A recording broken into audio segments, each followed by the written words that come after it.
So we started this show at the beginning of coronavirus saying, okay, how are we going to prepare for the rebound? Because people were affected in all different kinds of ways. So I'm really curious to hear, what are you seeing are the positives that have come out of COVID-19? Well, it's a weirdly backhanded positive, but for someone who's spent well over a decade saying, "Hey, everybody, you need to be a little more attentive to what you're doing digitally," and everybody going, "We totally are," when they're totally not. It's like when you ask your little kid, "Did you brush your teeth?" and they're like, "Totally," and the toothbrush is bone dry. Or your adult friends, did you wash your hands? Oh my gosh.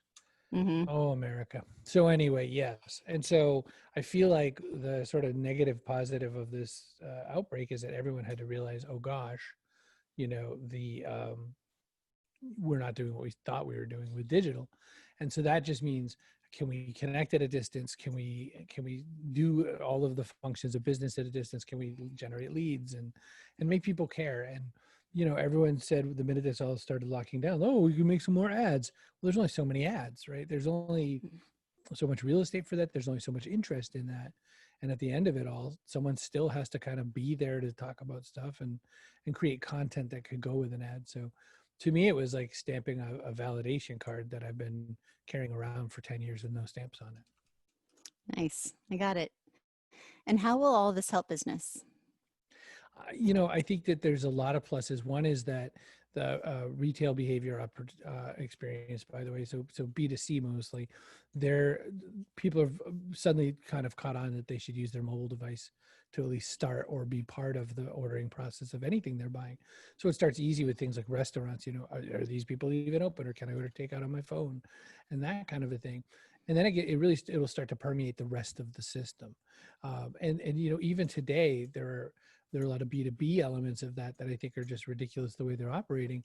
So for instance, if you're like a contractor at a building site and you're building a bunch of corporate office space or something like that, if you suddenly find yourself a little shy of the order and you need a whole bunch of screws or something like this, I'm making up things, I don't build buildings. So let's pretend you need a whole lot of screws. You still got to get on a phone, call a human, ask a human something, fax things back and forth, and all this other kind of shenanigans.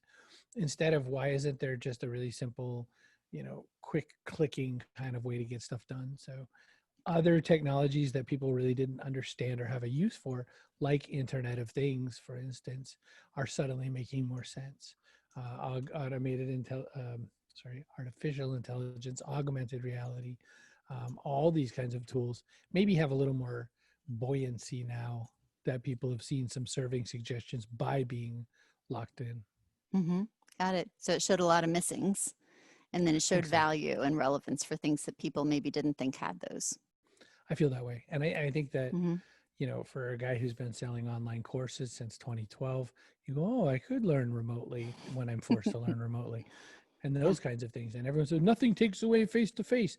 Nothing except for a worldwide pandemic takes away face-to-face. And then you got to learn how to do your business. Careful what you Very say.